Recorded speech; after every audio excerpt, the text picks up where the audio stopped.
اف چند روز بون کوبانی بویره که کشتنی را مجول بون جن و افسری خواه یعنی ظلام و جن خواه جه آلی هنه کسان و هاتبونه کشتن به هویتی هاتبونه کشتن که ریوانجی بریندار ببو که رویا بخو خلاص کربو که جرجی رویا بون اف چند روز بون خلق کوبانی روژه وان کشتن بو کشتن وان کسان بو هر کسی ده پرسی گوجر قاتل لکدرینه باش بو ایرو آسایش کنفرانس که روزنامه وانی ساز کرد و تیدا راگهاند گوان قاتل گرتنه آسایش کوبانی ده کنفرانس که روزنامه وانی دا گوت وان کجرین جن و میرکی کل کوبانی هاتبونه کشتن گرتنه لیکولینا بان راجی بردوام دکه روژا سه مها حشتان هنه کسی نناز آویت بونه سر مال عصاف عباس 35 سالی بو و کار صرافی پران دکر و هفجینا ویجی روکن حسین اوجی 30 سالی بو دخودا گرتبون کشتبون و زاروکا وان زاروکا کیوان هبو کره کیوان 8 سالی جی بناوی مسلم عباس بریندار کربون جوه دمیوه ادی هر کس بیرا مجول بو مسئله چیه؟ چما ایرو کاوا همو بناوی آسایشا کوبانی ده کنفرانس که روزنامه وانی دا بحثا گرتنا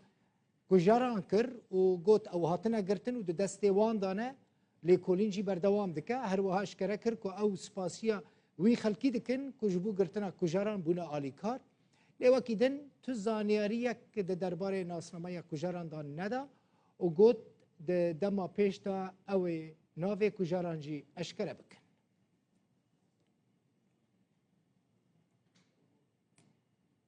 دیدیروکا سیما هشت 1021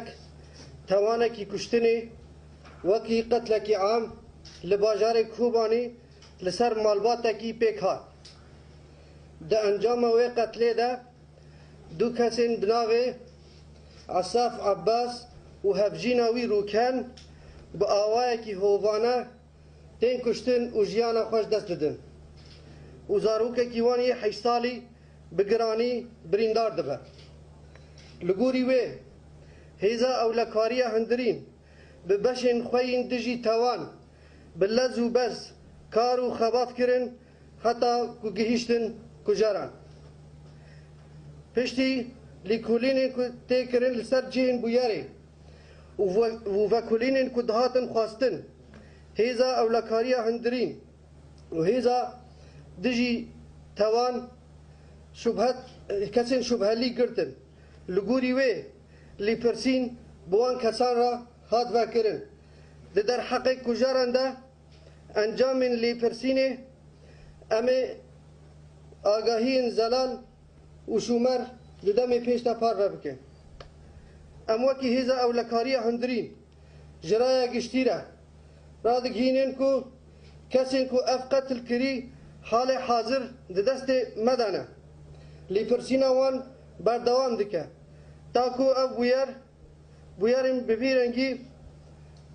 ریل پیشیا وان تشتیم بیرنگی وارن گرتن